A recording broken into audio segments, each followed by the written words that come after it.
어제 이 시간엔 트럼프 후보의 우세다 이렇게 말씀드렸는데 오늘은 또 상황이 완전히 뒤바뀌었습니다. 시간이 갈수록 바이든 후보의 당선이 유력해지고 있네요. 표창원의 뉴스 하이킥, 저는 표창원입니다.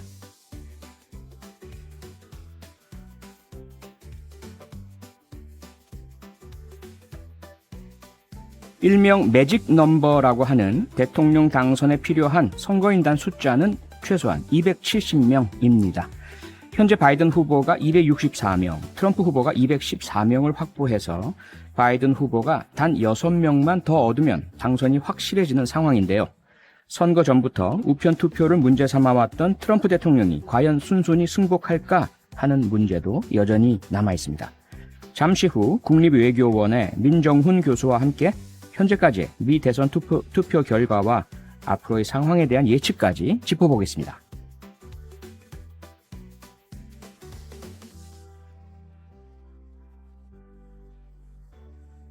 여러분이 보내주시는 의견은 제가 열심히 읽어보고 또 방송에 최대한 반영하려고 노력합니다. 짧은 건 50원, 긴 건 100원이 추가되는 문자번호 샵 8001번 혹은 무료인 스마트 라디오 미니로 받습니다. 소개되는 분들에겐 선물도 드립니다. 자, 그럼 바로 성장경의 타임라인으로 갑니다.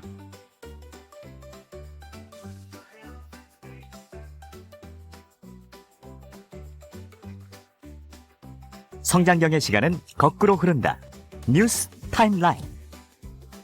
뉴스의 시간을 거슬러 올라가는 남자, MBC 보도국의 보배 성장경 기자입니다. 어서 오세요. 안녕하십니까? 네, 성 기자님도 이 미국 대선 때문에 네. 천당과 지옥을 왔다 갔다 하신 거 아니에요? 그렇지 않습니다. 그렇지 남의 나라 않으세요? 일인데요, 뭐. 지금. 아, 남의 나라 일이니까 네, 그런 마음을 가져야 되는데. 네. 어쨌든 미국 대선 결과 아직 최종 결과가 나온 건 아니지만 바이든 승리 가능성이 더 커졌다 이렇게 계속 보도가 나오고 있는데요. 많이 기울었죠. 이제. 미국 상황은 잠시 후에 전문가 인터뷰에서 네. 자세히 알아보기로 하고요. 네. 성 기자님께는 우리 정치권의 반응 많이들 뭐 이런저런 이야기가 나왔을 것 같은데 어떻습니까? 지금 뭐 경제, 안보, 외교 거의 모든 분야에서 어쩔 수 없이 미국이 한반도에 끼치는 영향력 굉장히 크기 때문에 여야 할 것 없이 누가 미국의 차기 대통령이 되느냐 신경을 곤두세울 수밖에 없는데요. 예.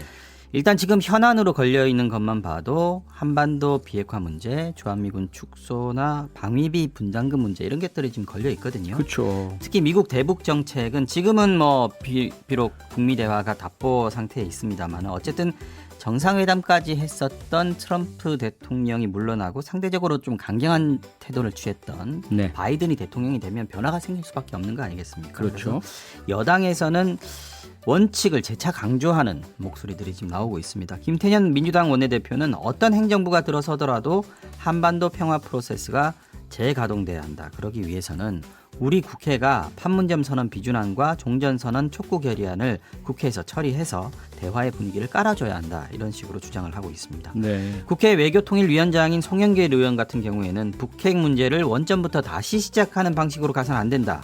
트럼프 정부의 북미 관계 성과를 보완하고 진전시키는 게 필요하다. 이렇게 얘기했습니다. 그러면서도 현재는 북한이 대륙간 탄도미사일 능력을 갖췄다는 점에서 민주당 정부가 들어선다 해도 오바마 때처럼 미국이 아무것도 안 하는 전략적 인내가 되풀이되진 않을 거라고 전망을 했습니다. 네. 또 자국 이익을 무척이나 강조해온 트럼프와는 달리 민주당 정부와는 주한미군 축소나 방위비 분담금 문제는 조금 더 수월하게 풀릴 수 있지 않겠느냐 이렇게 내다봤습니다. 동맹을 강조하니까요. 그렇습니다. 네. 그런데 지금 민주당에서 얘기하는 것들이 지금 다 바이든을 상정해놓고 지금 얘기를 하는 그렇죠. 느낌이 있어요. 예. 어쨌든 지금 급한 거는 미국의 새 정부하고 의회에 우리 대화선을 구축하는 건데 네. 이달 중순쯤에 민주당 내에 그 한반도 TF가 있습니다. 미국을 방문을 할 것 같고요. 김태년 원내대표 같은 경우에는 최대한 빨리 미국 의회와 한반도 문제를 논의할 의원 외교를 추진하겠다라고 밝혔습니다. 네. 야당인 국민의힘 역시 미국 대선 결과 주시하고 있는데 김종인 비대위원장은 오늘 정부가 치밀한 안보 전략을 세울 필요가 있고 통상 문제도 사전 대비책이 필요하다라고 바뀌는 새 정부에 대한 대비를 주문했습니다. 네. 또 대선 과정에서 미국의 분열 양상에 빗대서 국론이 두 갈래로 갈리면 나라가 안정을 못 찾고 혼란의 길로 갈 수밖에 없다고 지금 현재 우리 정부에 대한 비판의 목소리도 낸 그런 걸로 해석이 지금 되고 있습니다. 네. 다음 소식 보겠습니다. 네. 오늘 오후에 조국 전 법무장관의 부인이죠. 정경심 교수에 대한 1심 결심 공판이 열렸잖아요. 네. 결심 공판이라면 이제 검찰이 구형이라고 하죠. 그렇죠. 법원 판사에게 형을 얼마를 선고해 달라 네. 요구를 하는 건데 네. 어떤 형벌을 요구했을까요? 꽤 많이 나왔습니다. 징역 7년 그리고 벌금 9억 원을 선고해달라. 그리고 1억 6천만 원의 추징금도 명령해달라고 요청을 했습니다. 네. 정경심 교수는 동양대 총장 표창장 위조 등 자녀 입시 비리 의혹과 사모펀드 투자 의혹 등의 혐의로 1심 재판 받아왔는데요. 검찰은 오늘 결심 공판에서 시민사회의 요구에 따라 살아있는 권력을 수사한 사건으로 국정농단 사건이 있는데 이번 사건은 그 사건과 유사한 성격이라고 주장을 했습니다. 네. 그러면서 이 사건은 학벌의 대물림이자 부의 대물림이며 실체적으로는 진실 은폐를 통한 형사처벌 회피다 이렇게 얘기했습니다. 정 교수 1심 재판은 지난해 10월에 시작을 했는데요. 1년여 만에 지금 재판이 마무리가 된 겁니다. 선고는 다음 달 중에 내려질 전망입니다. 네. 네, 그리고 법원 소식도 하나 볼까요? 네.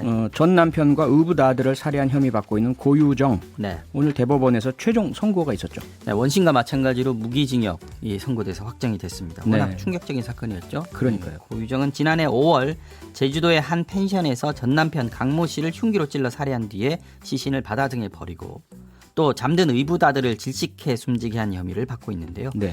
구속된 상태에서 재판을 받아왔고 오늘 대법원에서 무기징역으로 형이 확정된 겁니다. 고유정은 대법원 심리에서도 전 남편이 자신을 성폭행하려 해서 저항을 하다 우발적으로 숨지게 한 것이다 라고 얘기하면서 살인이 아니다, 상해치사다 이렇게 주장을 했는데요. 예. 형량이 훨씬 줄게 되겠죠. 그렇게 되면요. 그러겠죠. 하지만 대법원은 고유정이 범행 도구와 방법을 검색하고 미리 수면제인 졸피뎀을 처방받아 구매하는 등 치밀하게 범행을 계획했고 피해자를 살해한 뒤 시신을 훼손해 숨긴 사실이 인정된다. 피고인 진술은 신빙성이 없다고 밝혔습니다. 네. 어떻게 보면 뭐 전 남편 살해야 당연한 건데 네. 더 관심을 가졌던 것은 그 현 남편 이제 이혼하지만요. 네. 그 원래의 아들이었던 6살 어린이에 대한 그렇죠. 살해 여부인데 네. 결국은 입증됐다고 보지 않은 거네요. 네, 대법원이. 고유정에게는 의붓아들이 되겠죠. 예. 여기에 대해서는 재판부가 함께 잠을 자던 아버지에게 눌려 사망했을 가능성을 배제할 수 없고 고유정이 고의로 압박했다고 단정할 수 없다. 그러니까 증거가 확실히 있지 않다라는 거죠. 그래서 네. 무죄 판결을 확정했습니다. 네. 여기에 대해서 숨진 의붓아들의 아버지 측은 지금과 같이 밀실에서 살인이 이루어졌을 경우 직접적 증거는 발견하기 굉장히 곤란한데 예. 대법원의 판결에 의하면 앞으로도 밀실에서 살인이 이루어질 경우에 수많은 미제 사건이 발생할 수 있다고 생각한다라고 반발했습니다. 네. 아이 아버지 입장이니까요. 상당히 의미가 있는 반발이라고 생각이 됩니다. 네.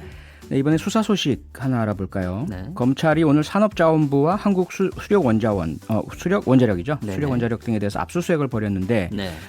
이게 원전 월성 1호기 네. 조기 폐쇄 결정 감사원 감사와 관련이 있는 거죠. 맞습니다. 대전지검이 정부 세종청사 내에 있는 산자부 그리고 경북 경주에 있는 한수원 본사 네. 또 대구에 있는 한국가스공사 본사를 오늘 한꺼번에 대대적으로 압수수색했습니다. 예. 이게 말씀하신 것대로 지난 2018년 6월에 월성 1호기를 조기 폐쇄했는데 이걸 결정하는 과정에 문제가 있었던 거 아니냐 하는 거에 대해서 지난달 20일에 감사원이 감사 결과를 내놨었잖아요. 네. 이때 감사원은 한수원 직원들이 월성 1호기의 경제성을 지나치게 낮게 평가했고 조기 폐쇄 결정 과정에 산자부 공무원도 관여했다 이렇게 봤습니다. 예. 또 산자부 공무원이 감사원 감사 전에 월성 1호기 관련한 자료 400여 건을 삭제해서 감사를 방해한 사실도 적발을 했습니다. 감사원 발표 이틀 뒤에 야당인 국민의힘이 대전지검에 이걸 고발을 했습니다. 네. 고발된 사람이 백운규 전 산자부 장관, 정재훈 한수원 사장을 포함해서 12명이었습니다. 오늘 네. 압수수색으로 검찰이 본격 수사에 돌입했다 이렇게 볼 수 있는데요. 압수수색 대상은 산업자원부의 에너지혁신정책관실과 기획조정실 그리고 한수원 기술혁신처 사무실 조기 폐쇄 당시에 청와대 산업정책비서관이었던 최희봉 사장이 근무하는 가스공사 사무실 등 사장실 등이었고요. 그러니까 가스공사는 관련이 없는데 원래는 사장이, 관련이 없는데. 예, 전 비서관이고 관련되었기 때문에 사장실에 맞습니다. 대한 네. 예. 일부 고위 관계자들의 휴대전화도 이 압수 대상에 포함된 것으로 알려지고 있습니다. 네. 검찰은 관련 문서와 컴퓨터 파일 등을 확보한 걸로 알려졌는데 구체적인 내용 내용은 확인해주기 어렵다고 했습니다. 압수물 분석이 끝나면 통상적으로 피고발인들에 대한 소환 조사도 검토될 것으로 보입니다. 네. 월성 1호기의 조기 폐쇄 또 네. 이에 대한 감사원 감사를 둘러싼 논쟁 국감에서도 계속 이어졌었고요. 맞습니다. 오늘 압수수색에 대해서 추미애 법무부 장관이 윤석열 검찰총장을 강하게 비판했다면서요? 네, 추 장관 오늘 국회 법사위에 또 출석을 했는데요. 이것과 상관없이 먼저 윤석열 총장과 갈등이 과도하게 심해지고 있다라는 의원들의 지적을 받고 검찰총장이 중립을 훼손하는 언행을 하는 게 문제다. 검찰총장이 정치적 발언이나 행동을 하면 사법 집행에 있어서 국민 절반의 신뢰를 잃고 가는 거기 때문에 용납이 안 되는 거라고 반박을 했습니다. 네. 이어서 이 얘기가 나왔는데요. 예. 추 장관은 월성 1호기 조기 폐쇄는 권력형 비리가 아니고 단순히 정부 정책 결정 과정에서 생긴 문제인데 정치인 검찰총장이 정부를 공격하고 흔들기 위해서 편파 수사, 과잉 수사를 하고 있다. 라면서 윤석열 총장을 직접 겨냥을 했습니다. 네. 이제 압수수색은 대전지검이 했지 않습니까? 그런데 왜 윤석열 총장을 공격할까 하는 의문이 생기는데 이 발언은 민주당 신동근 의원이 감사원은 고발하지 않았는데 국민의힘이 고발을 했고 윤 총장이 얼마 전에 대전지검을 방문하자마자 그 직계인 형사 5부장에게 배당해 청부 수사를 의뢰한 거 아니냐 이렇게 주장한 데 대해서 수긍하면서 한 답변이었습니다. 네. 오후에 민주당 김종민 의원이 같은 내용을 물었는데 이때는 정부의 정책 결정 과정에 마치 검찰이 좌지우지하는 것처럼 오해를 야기하기 때문에 검찰권이 남용되지 않도록 하는 지도가 필요하다. 필요하면 최고 감독권자로서 직접 할 일을 고민하겠다라고도 했습니다. 이에 대해서 국민의힘 의원들은 정권과 여당에 불리한 건 무조건 잘못된 수사라는 거냐 라면서 추 장관을 비난했습니다. 네. 과거 권위주의 정권이나 보수 정권에서는 검찰총장, 법무장관 정권이 지나치게 유착해서 문제였던 것 같고요. 네. 지금은 너무 지나치게 법무장관과 검찰총장이 대립해서 문제인 것 같은데요. 좀 어쨌든 조만간에 정리가 되고 해결이 좀 됐으면 좋겠습니다. 상황이 뒤바뀌었죠 옛날과는. 그러게요. 네. 여기까지 듣겠습니다. 네. MBC 보도국의 성장경 기자였습니다. 내일 또 와주실 거죠? 네, 내일 뵙겠습니다. 예, 고맙습니다. 고맙습니다. 여러분은 지금 표창원의 뉴스 하이킥과 함께하고 계십니다. 이어지는 코너도 기대해주세요.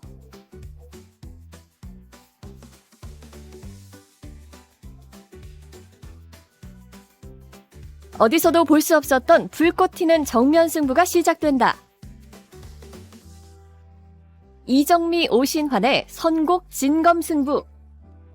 네, 다른 방송에서는 절대 못 듣습니다. 오직 표창원의 뉴스 하이킥에서만 들을 수 있습니다. 시사와 음악의 절묘한 조합, 선곡 진검승부. 이 시간을 함께하는 승부사 두 분 소개합니다. 이정미 전 정의당 의원, 오신환 전 국민의힘 의원. 어서 오세요. 네, 안녕하세요. 네, 안녕하세요. 네, 지난 일주일 잘 지내셨습니까? 네. 3연승의 기쁨을 안고 저는 이 시간이 왜 이렇게 즐거운 하루하루를. 떨리죠? 참. 큰 걸린 것도 아닌데 그렇죠? 네, 맞아요. 왜 이렇게 스트레스 받으세요? 스트레스 굉장히 심해요. 이거 선거인데. 예. 자, 그러면 오늘 그 주제 말씀드리기 전에 워낙 지금 온 나라가 미국 대선 때문에 뜨거우니까요. 그리고 두 분은 정치권에 여전히 계시잖아요. 정치인 입장에서 미국 대선 어떻게 보고 계십니까? 재밌게 보고 있죠. 재밌게 보고 계세요? 남의 일이니까. 예, 역시 선거는 이게 불구경하듯이 보는 게 재밌네요. 예. 맞아요. 예. 일단 이 뻔한 일은 재미가 없잖아요. 예. 그런데 우리가 다들 바이든이 좀 너끈하게 이길 것이다 이렇게 생각했던 것들을 뛰어넘어서 완전히 박빙의 네. 승부를 펼치고 있다는 거. 이것이 그러니까 개표 전에는 완전히 바이든이 이길 거다 그랬는데 개표되면서 네. 이상하게 흘러갔다가 그래서 이거 뒤집히는 거 아니냐? 그러다가 다시 이런 게 좀 트럼프만이 갖고 있는 예. 뭐가 있는 것 같긴 한데요. 어쨌든 근데 그 독특한 트럼프의 캐릭터가 네. 미국 대선도 저렇게 혼란스럽게 하는구나라는 그 뭐라는 게 긍정적인 뭡니까? 그 부정적인 뭡니까? 뭐 긍정도 있고 부정도 있고 다 있는 거 그죠? 예, 뭔가 그렇죠. 마력 같은. 예. 아니 저는 사실 트럼프 대통령이 예. 코로나 바이러스에 감염됐을 때 네. 그 끝났구나. 전까지는 사실은 이게 바이든의 승리를 좀 예측을 하고 있었다가 예. 이러다가 진짜 트럼프가 다시 되는 거 아닌가 이런 생각이 드는 거예요. 걸렸다고 완치됐을 때 예, 코로나를 이긴 트럼프. 슈퍼 히어로처럼 막 네. 나타나고 네, 있잖아요. 네. 지금 그런 충분히 또 지금 선거판에 그런 부분들이 영향을 미치지 않았을까. 예. 네. 지금 막 문자들이 들어오는데요. 3411님이 이런 문자 주셨어요. 두 분의 미 대선 선호도 궁금합니다. 혹시 샤이 트럼프신 건 아니겠죠? 크크크 하셨는데 오신환 의원님 혹시 샤이 트럼프 아니세요? 저는 샤이 트럼프는 아닙니다. 아니죠. 그 묘한 마력에 대해서 뭔가 좀 뭐 지지하면 내놓고 지지하는 스타일이라. 아하, 예. 네. 자, 그런데 이게 그 미국 대선만의 두 후보만의 재미나 뭐 엎치락뒤치락 그 스포츠 보는 듯한 재미도 있지만 그거 말고도 뭔가 우리한테 미친 영향 때문에도 관심이 많이 가잖아요. 네, 물론이죠. 예. 우리 미국의 대통령이 우리 대한민국의 뭐 경제, 안보, 외교 모든 분야에서 다 영향을 미칠 수밖에 없는 것이기 때문에 매우 중요한 선거고요. 우리로서도 예. 누가 되느냐에 따라서 또 우리 현 정부가 적극적으로 잘 대응해야 된다 이렇게 생각을 합니다. 네. 이정미 의원은 어떠세요? 많은 분들이 바이든이 되는 게 좋을까, 트럼프가 되는 게 좋을까, 어떤 게 우리한테 더 이익이 될까 이런 생각들, 질문들을 많이 하시는데 네. 사실 누가 돼도 우리 하기 나름이죠. 그렇죠. 우리가 우리 자국의 이익을 어떻게 잘 지켜나갈 수 있는 외교 협상력을 갖느냐 맞아요. 이게 제일 중요하다고 봅니다. 물론 바이든이 트럼프보다는 조금 더 다자주의적 폭을 열어나갈 가능성이 높은 분이 대통령 후보이긴 하지만 예.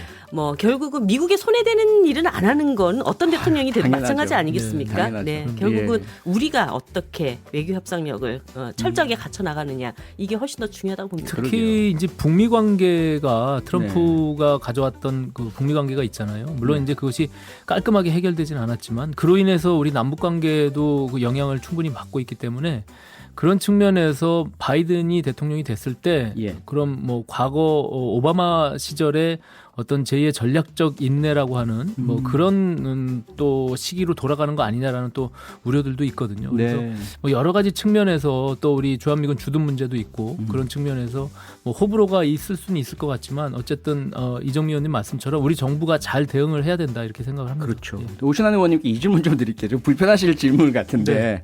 지금 미국에서 상당히 주목 끄는 분이 한 분 계십니다. 네네. 민경욱 전 의원님, 네. 국민의힘 전 의원님이신데 이분이 봐라 이제 트럼프도 한국에서의 4.15 총선의 부정선거를 아마 이젠 이해할 거다 공감할 거다 이런 말씀 주시고 계신데 동의하세요? 어떠세요? 미국이 민경욱 의원을 주목하고 있을까요? 제가 봐서는 어쨌든 네. 근데 예. 이게 선거라고 하는 것은 민주주의의 절차와 시스템 아닙니까? 그렇죠. 그 자체를 부정하는 것은 민주주의에 대한 도전이고 네. 그것이 패자도 인정하고 승복할 수 있도록 그렇게 룰을 또 만드는 것도 굉장히 중요하지만 네. 어쨌든 이미 벌어진 그 선거에서 자꾸 부정이 있다라고 지적하는 것 자체가 저는 굉장히 좀 위험한 발상이다 이렇게 생각을 합니다. 그러게요. 예. 과거에 뭐 보수당, 진보당 한 번씩 다 대선 불복 소송을 진행했었고 참담한 패배와 함께 사과를 하기도 했고요. 네. 이제 더 이상 그런 선거에 대한 시비, 투표 과정, 개표 과정에 대한 시비는 이제 좀 그만했으면 좋겠어요. 네, 그렇죠? 맞습니다. 예. 네, 7811님 문자 주셨는데요. 역시 정치인들이 보는 미 대선은 또 포인트가 조금 다르네요. 맘 편한 관전평도 재밌습니다. 이렇게 주셨어요. 미국 대선은 잠시 후 전문가와 다시 짚어볼 거고요. 자, 이제 우리 선거 얘기를 좀 해야 될 것 같습니다. 그래서 오늘 주제는 우리의 재보궐선거, 이 사람을 주목한다 인데요. 이 주제에 맞춰서 이미 두 분이 그걸 선곡해 오셨을 텐데 오신환 의원님 신디는 이미 3연패 중이시고 네. 지금 뭐 그 한국 그 KBO 야구 포스트 시즌 진행 중인데 이미 탈락하신 거예요? 그러면 준 플레이오프 이미 탈락하신 거고 네. 이정미 의원님은 3연승 중이세요. 네. 그래서 제가 잠깐만요. 네. 여쭤보기 전에 한 제안을 드리고 싶은 게 혹시 가져오신 곡 말고 필승의 곡을 제가 제안해 드릴 텐데 혹시 받으실 분 계신지 뭐냐면요. 워너원이 부른 오늘 밤 주인공은 나야 나. 이걸 받을 대신에 대신에 출마한다 선언해 주셔야 돼요. 오신환 의원님 어떠세요? 아니, 그럴 것 저는 같았어. 예, 예. 안 넘어가세요? 예, 안 예, 받으실 겁니까? 예, 받기 어려울 것 같은데요. 아하, 제가 좀 유혹에 좀 약합니다. 자, 그럼 오신환 의원님 오늘의 특단의 대책 뭐 세우고 오셨습니까? 정말 회심의 일격을 제가 좀 준비를 해서 꼭 이번에는 이겨야 되겠다 이런 마음을 갖고 있는데요. 네, 지켜보시면 지켜보면 네, 지켜본다. 아하. 아니 오늘 밤 주인공은 나야 나. 그거 완전 하세요. 그 필승이야 필승이야. 필승. 아니 아니야. 아니요. 전 그렇게 생각하지 않아요. 예, 그러면 이정미 전 의원님 4연승의 필승 전략 뭡니까? 일단 사람들의 마음에 가장 잘 닿는 아하. 가사 노래 제목과 제목. 그 다음에 예. 가수를 미는 거죠. 추가열 이사님입니까? 자꾸 감성에 그만한 기대서. 가수는 예. 찾기 어려울 텐데요. 네. 좋습니다. 자, 그러면 어떤 곡들을 정말 들고 오셨을지 3연승에 빛나는 미디 이정미 의원의 선곡부터 들어보겠습니다. 음악 주세요.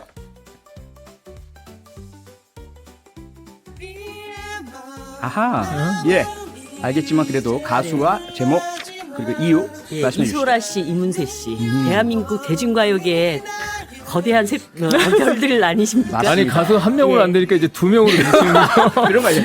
이내전술 같아, 이내전술. 이 두 분이 부른 잊지 말기로 해입니다. 아하. 이번 보궐선거가 도대체 왜 치러지게 됐는가? 아하. 지금 민주당이 당원을 어기고 후보를 내겠다고까지 나오고 있는데 네. 이 선거가 치러지게 된 원인이 무엇인가? 우리 유권자들이 잊지 말기로 해요. 네. 네, 상당한 그 의미와 이유가 있는 것 같습니다. 자, 여기에 맞서는 3연패 중인 3연패를 극복하겠다고 전력을 세우신 신대의 음악 뭘까요? 기대가 되는데요. 음악 주세요. 아하, 그렇군요. 네, 예. 말씀 예, 가수 이승철 씨의 예, 그런 사람 또 없습니다. 세다. 예. 세다. 선거가요. 예, 어찌 보면은 꼭 자기가 찍고 싶은 사람을 찍어야 되는 것이 선거인데 차선을 선택하기도 하거든요. 그래서 이제 참 이번 선거 내년도 보궐선거 매우 중요한 선거이기 때문에 그런 사람 또 없는 정말 좋은 후보 선택해서 찍기를 바라고요. 네. 가사 내용에 보면 슬픈 내 삶을 따뜻하게 해준 참 고마운 사람. 그런 사람이 있으면 다 찍고 싶을 거 아닙니까? 예. 나 태어나 처음 가슴 떨리는 이런 사랑. 안 되겠다. 사랑. 나가야 되겠다. 출마를 해야 되겠다. 이런 그게 사람 나야 나 아니에요? 아니요. 이런 사람 나타나서 네. 꼭 우리 서울시정을 또 부산시정을 잘 이끌어주기를 바라는 마음에서 예, 그런 사람 또 없습니다. 선곡했습니다. 네, 청취자 여러분 잘 들으셨죠? 두 DJ의 선곡 중에 어떤 곡이 더 주제에 적합하다고 생각하시는지 지금 바로 샵 8001번이나 MBC 미니로 문자 보내주시면 되는데요. 문자 보내실 때는 짧은 건 50원, 긴 건 100원에 정보 이용료가 추가됩니다. 미니는 공짜고요. 자, 그러면 광고 잠시 듣고 와서 본격적인 토론 들어가겠습니다. 자, 두 분의 팬들이 응원 문자를 엄청나게 보내주고 계십니다. 6961님, 오신환 의원님 신림동 골목길 누비면서 쌀포대 나눠주시던 젊은 지성. 대한민국의 미래는 밝아요. 응원해요. 이거 불법 선거운동 아닙니까? 관악구에 사시는 분인가? 6711님, 미디 찐팬 오늘도 하트 누르고 갑니다. 미디 좋아요. 네, 하셨어요. 감사합니다. 네. 자, 그럼 선곡 진검승부 오늘의 주제. 재보궐 선거 이 사람을 주목한다. 본격적인 토론을 하겠는데요. 민주당이 재보궐 선거 후보 내기로 한 문제 지난주 짚었기 때문에 지난 월요일도 또 짚었거든요. 네. 그래서 일단 이 얘기는 넘어가고요. 국민의힘 얘기부터 좀 하면 지금 시장 후보, 특히 서울시장 후보 인물난이다 이런 얘기 나오고 있잖아요. 어떻게 생각하세요, 오신 의원님? 인물날뿐만이 아니라 전체적으로 저는 기울어져 있는 상태가 여전히 회복되고 있지 않다 이렇게 보고요. 네. 김종인 위원장이 어쨌든 총선 이후에 국민의 심판을 받고 새로운 방향 전환과 당내의 체질 개선을 위해서 급격하게 투입이 됐는데 여전히 당내 구성원들과 김종인 위원장과 이렇게 일체감이 떨어지는, 그래서 국민들이 봐서는 저거 김종인 위원장 떠나면 도루묵 되는 거 아니냐 이렇게 의구심을 갖는 것 같아요. 그래서 저는 좀 더 변화하고 혁신해야 된다, 더 과감해져야 된다 이렇게 생각을 하고 있습니다. 그 리더십이 좀 임시다라는 인식. 그럴 수 있죠. 그러다 보니까. 김종인 위원장 스스로가 불난 집에 불 끄기 위해서 임시적으로 도와주러 왔다 이렇게 말씀을 하시고 초기엔 그랬잖아요. 근데 저는 그 부분도 좀 더 적극적으로 한 몸이 돼서 좀 더 개혁하고 변화해야 된다 이렇게 생각합니다. 네. 자, 이정미 의원께서 혹시 국민의힘을 위해서 조언을 주신다면 내부 인물 또는 외부에 이런 사람 데려가라라든지 어떻습니까? 제가 가끔 그 국민의힘에 정말 진정 어린 조언들을 많이 드리는데 그러면은 그게 바로 좀 많이 반영이 또 되더라고요. 그래서 정말요? 제가 이번에 좀 말씀을 드리고 싶은 거는 누가 꼭 돼야 된다기보다 이런 분들은 아니었으면 좋겠다는 조언을 좀 드리고 싶어요. 그러니까 이 선거가 왜 발생됐는지 그 원인이 있고 이것에 국민의힘이 어떻게 대처해야 될 것인가에 대한 굉장히 좀 새로운 전략이 필요하다고 봅니다. 그런 점에서 지금 막 거론되고 있는 과거의 중진들 나 모모 씨, 뭐 이렇게 과거의 중진들이 이번 선거에 나오면 이건 필패다. 본명 시원하게 바뀌어서 다 아는데 뭘? 나야 나? 네. 나경원 전 대표님이라든가 네, 뭐 이렇게 몇 분들이 거론이 되시더라고요. 근데 네. 제가 볼 때는 그런 카드는 차려진 밥상 위에 국민의힘이 자기 스스로 재뿌리는 꼴이 되지 네. 않을까 예. 이런 점들을 잘 살펴보셔야 된다. 이분은 말씀드립니다. 어떠세요? 이 거론되는 분들 중에 보면요, 나경원 의원도 전 의원도 말씀하셨지만 김용태 전 의원, 이혜원 전 의원, 조은희 서초구청장 그 중에 오신환 전 의원이 또 많이 거론되시더라고요. 네. 한번 평을 좀 주시죠. 그 아까 앞에 이제 쭉 그 얘기하셨던 중진들 이런 네. 분들은 사람들에게 이 선거에서 뭔가 조금 새로움을 가져다 줄 수 있는 거 전혀 아니고요. 네. 오신환 의원님 정도는 네. 그런 좀 새로운 이미지, 국민의힘이 변화하고 있구나 예. 이런 것들은 보여주시기 충분하다고 봅니다. 너무 짜고 치는 거 아닙니까? 아이고 참 부담스러워. 상당히 뭐 그 좋아하시는 건지 부담스러워하시는지 표정을 끼어도 모호한 참. 그런 표정을 좀 주고 계신데, 그런데요, 장제원 의원께서 네네. 이런 얘기를 하셨잖아요. 국민의힘만으로는 안 된다.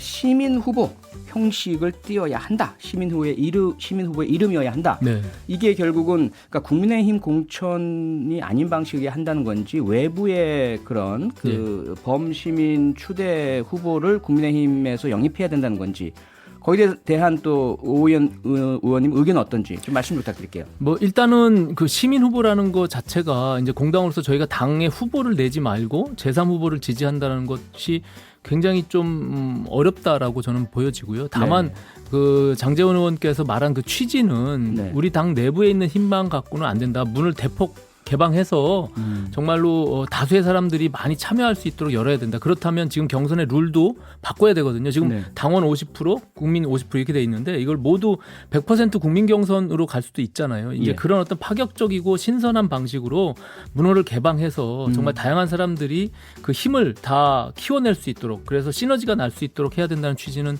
저는 동의하고요. 다만 제가 누구를 염두에 두고 장제원 의원이 이런 얘기를 했을까라고 하면 뭐 우리가 요즘에 이제 핫한 금태섭 전 의원, 그 장제원 의원과 친구잖아요. 고등학교 여의도 고등학교 동기 동창이거든요. 그래서 혹시라도 제3의 시민 후보를 금태섭 전 의원을 두고서 이렇게 밑밥을 깔은 게 아닌가, 뭐 이런 생각도 한번 해봤습니다. 아니 근데 두 분이 동기 동창이긴 한데 친하진 않던데요. 별로 친하진 않아요. 저도 알고 있습니다.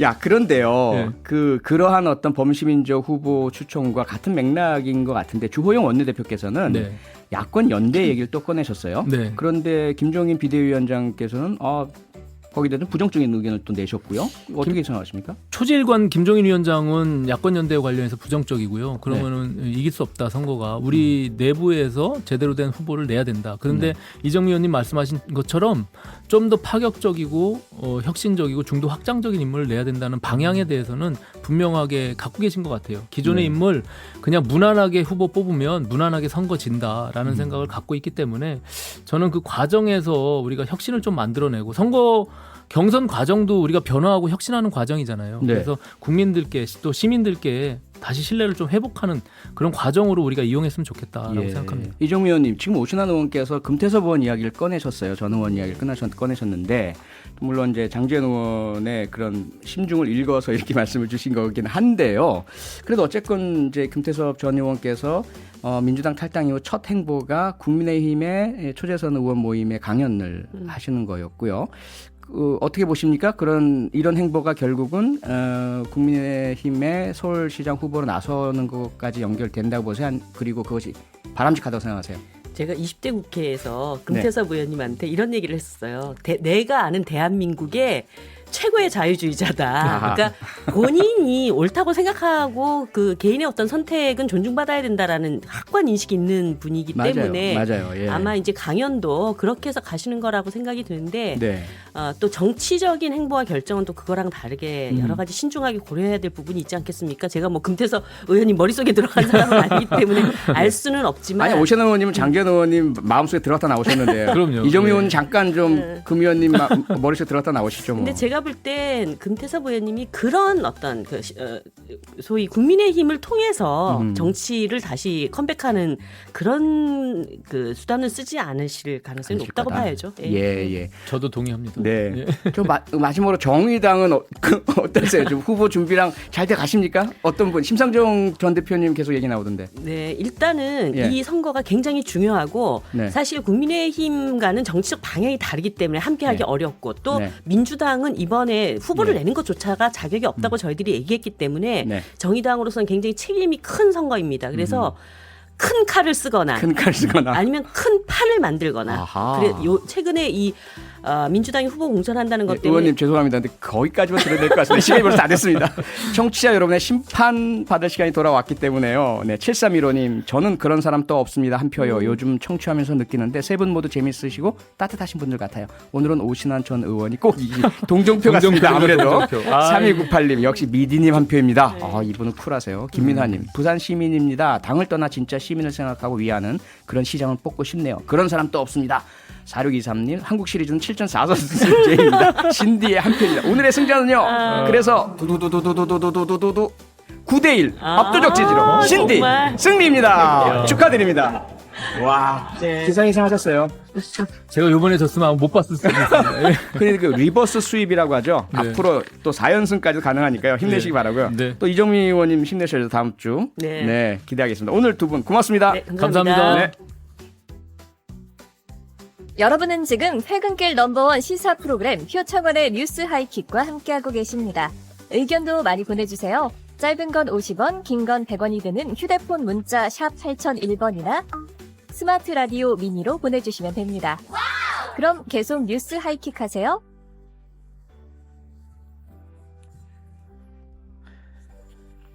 네, 끝날 때까지 끝난 게 아니다. 뉴욕 양키스의 전설적인 포수 요기 베라가 남긴 명언인데요. 이번 미국 대선을 정말 잘 표현해주는 말이 아닌가 싶습니다. 엎치락 뒤치락 역전의 재역전이 펼쳐지고 있죠. 과연 이번 대선의 승자는 누가 될 것인가 전 세계가 주목하고 있는데요. 끝날 때까지 끝난 게 아닌 미국 대선 이야기 국립외교원 민정훈 교수와 짚어보겠습니다. 교수님 안녕하세요. 예, 안녕하십니까. 교수님 이런 선거 혹시 과거에 보신 적 있으십니까? 처음입니다. 그러게요. 아니 그런데 지금 아직 바이든 후보가 공식 승리 선언은 안 했지만 쭉 이제 몇 차례의 그 연설을 통해서 강도를 점점 높여오면서 승리를 확신한다 여기까지 온 상황 아니겠습니까? 예, 그렇습니다. 네. 말씀해 주신 것처럼 우리 시각으로 어제 저녁에 밤늦게 나와서 바이든 후보가 이제 그 입장을 밝혔죠. 네. 그러면서 우리가 잘 했고 그렇지만 선거 결과가 좀 오래 걸릴 것 같으니까 좀 네. 인내를 갖고 기다려달라 이렇게 얘기를 했고 네. 그 몇 시간 후에 이제 그 트럼프 대통령이 나와서 이제 그 기세가 당당했죠. 어제는 그 네. 러스트벨트라는 지역에서 득표율이 좋았기 때문에 그래서 사실상 우리가 이겼다 얘기하고서 문제가 생기면 우편 투표 같은데 문제가 생기면 법원에 갖고 가겠다. 이렇게 이제 그 불복 가능성을 열어놓은 거죠. 네. 근데 이제 시간이 지나면서 다시 이제 바이든 후보에게 유리하게 돌아가다 보니까 이제 트럼프 진영에서 굉장히 신중한 모습을 보이고 있는 반면에 네. 이제 바이든 후보는 이제 보다 강경하게 대처를 하는 거죠. 아하. 불복 가능성에 대응해서 이제 그 분명하게 우리가 이길 수 있고 네. 그래서 이제 공식적인 그 승리 선언을 안 했지만 거의 유사한 승리 선언을 한 거나 마찬가지라고 보여졌어요. 내용 자체가. 그리고 이제 네. 새로운 행정부로서 미국의 행정부로서 대통령으로서 이제 분열을 치료하고 통합의 대통령이 되겠다. 준비하겠다는 내용까지 나왔었거든요. 그래서 네. 이제 바이든 후보가 하루 사이에 어떤 비박한 입장을 보는 그런 상황이었습니다. 네. 자 그런데요. 교수님 전문가로서 개인적으로 승부 끝났다라고 보십니까? 아니면 아직 여지가 남았다고 보십니까? 승부가 끝났다라고 보고 있습니다. 보고 계십니까? 네. 네. 확답을 원하시는 것 같아가지고. 네, 그렇습니다. 조심스럽게 이렇게 좀 예. 세게 말씀드리면. 네. 근데 이제 전제 조건이 있죠. 애리조나가 바이든 후보가 확실히 이긴다는 전제 조건을 가지고 있다면 지금 애리조나가 좀 개표가 한 10몇 프로가 남아있긴 하지만 네. 이 추세상 언론사에서 봤을 때 이제 그 애리조나는 바이든 후보가 승리했다고 보는 것이 네. 괜찮다 이렇게 얘기를 하고 있기 때문에 예. 그 과정을 바탕으로 한다면 애리조나를 그 바이든 후보가 가져오면 그 다음에 경우의 수가 네. 승리하기 위한 경우의 수가 워낙 많이 있고 트럼프 대통령보다 훨씬 더 앞서기 때문에 그런 측면을 본다면 끝났다 이렇게 얘기를 해도 네. 큰 무리는 없을 듯합니다. 자, 저희가 시작하면서 그 요기베라 명언으로 시작을 했는데요. 교수님 말씀이 끝났다고 확답을 주셨지만 어쩌면 9회 말 투아웃에 예를 들어 9대 0이라서 끝났다. 그런데 투아웃에서 역전하는 경우, 그러니까 마지막 한 가지 경우가 있다. 트럼프가 역전, 나머지 경합주들 모두 승리하면 이긴다. 이런 말도 있지 않습니까? 예, 그래서 이제 제가 확답을 드렸으니까 이제 다시 이제 빠져나갈 좀 찾아야겠죠. 그래서 이제 아직 끝날 때까지 끝나지 않았다. 그래서 네. 말씀드려보면 예. 일단은 트럼프 대통령이 승리하려면 네. 펜실베니아를 승리를 해야 됩니다. 예, 그렇죠. 펜실베니아를 승리하고 그리고 나머지 4개의 경합주라고 저희가 지금 얘기를 하고 있는 네. 네바다, 그다음에 조지아, 노스캐롤라이나 이 3개에서 그다음에 거기서 승리를 해줘야 돼요. 예. 근데 이제 그게 경우의 수가 쉽지가 않은 거죠. 그러니까 바이든 후보는 애리조나를 이겼다고 친다면 네바다나 펜실베니아, 조지아, 노스캐롤라이나 한 곳만 이기면 되는데 네. 트럼프 대통령은 거의 다 이겨야 되는 거예요. 아하. 그렇기 때문에 현실적으로 훨씬 어려울 것이다. 네. 그러나 말씀하신 것처럼 끝날 때까지 끝난 게 아니니까 누가 네. 알겠습니까? 트럼프 대통령이 남아있는 모든 경합주를 박빙으로 다 이겨서 마지막에 신승을 거둘 가능성을 완전히 배제할 수는 없다. 이렇게 말씀드릴 수 있겠습니다. 네. 지금 그 말씀이 지금까지 보면 바이든 후보가 253개의 선거인단 수를 확보했고 말씀하신 애리조나가 11개 선거인단이 있지 않습니까? 예. 그래서 이기면 264. 그래서 6명 확보하면 끝인데 네바다가 6명. 그렇죠? 그렇죠. 예, 그렇습니다. 네바다에서 이기면 바이든이 확정인데 지금 네바다 상황 확실하게 이겼다 보십니까?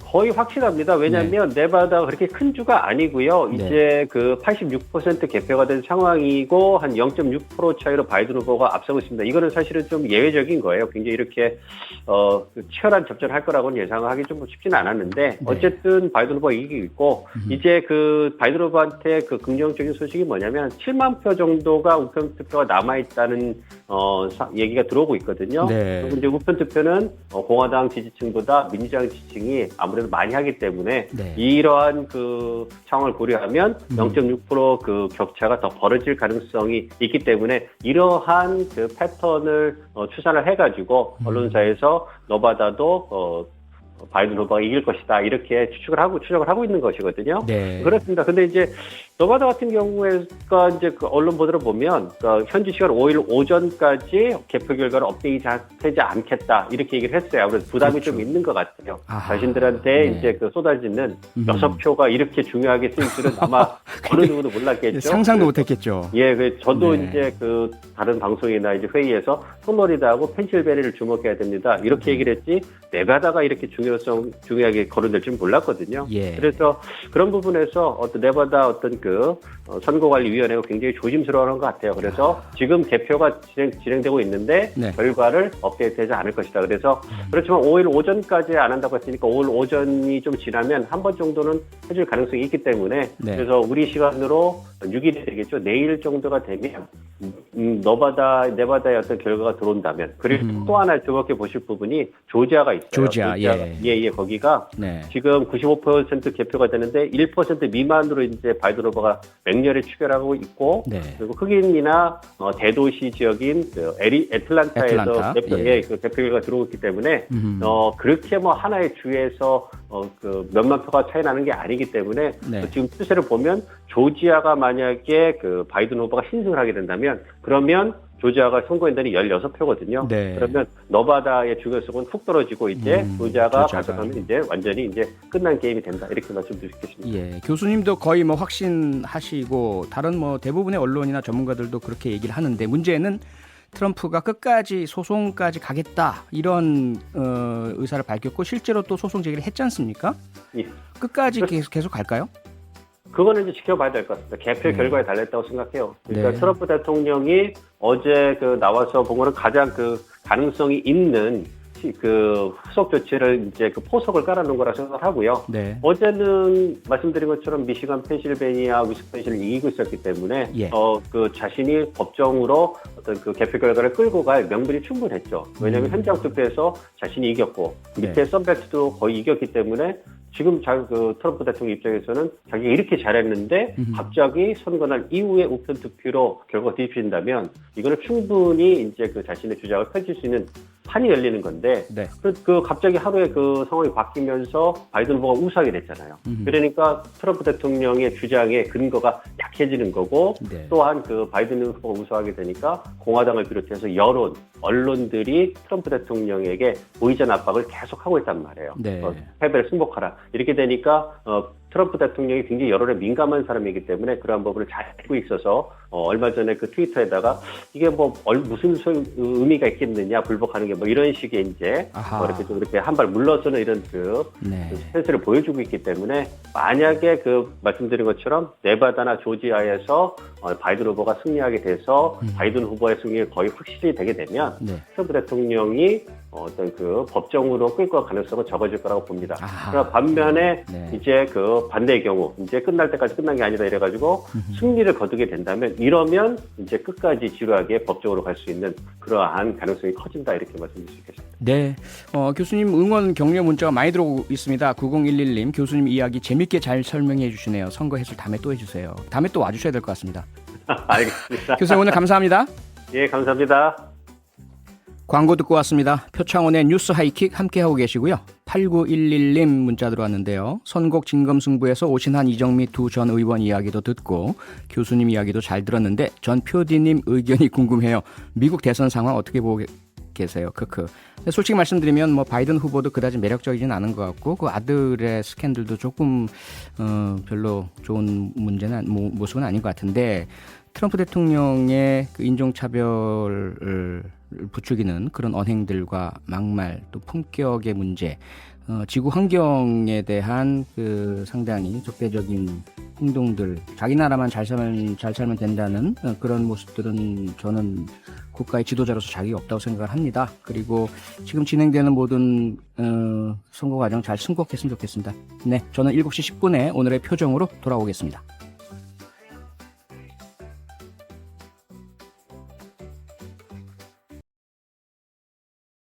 7을 잃으면 그것은 더 이상 사랑이 아니라 낡은 자존심이 됩니다. 자신의 모든 에너지, 힘, 시간, 빛을 다른 사람의 어깨에 얹어놓으면 상대방이 빛날 수 있도록 도울 수 있지만 이미 스스로도 훌륭할 수 있는 자기 자신을 잊어버리기 쉽습니다. 여자 구에 남은 8년, 헛되지 않았다. 그녀는 그 기간 동안 자신만의 노력과 반짝임을 만들어냈습니다. 그것을 이해할 때 우리는 원한 없이 내려놓고 뒤돌아보지 않고 걸어갈 수 있습니다. 결국 성숙한 사랑은 누구에게 굴복하는 것도 아니고 지칠 만큼 희생하는 것도 아니고 사랑하기 전에 온전한 나, 사랑하든 말든 나는 여전히 나 자신이다. 항상 건강하시고 행복하고 번영하는 새해를 맞이하시길 바랍니다.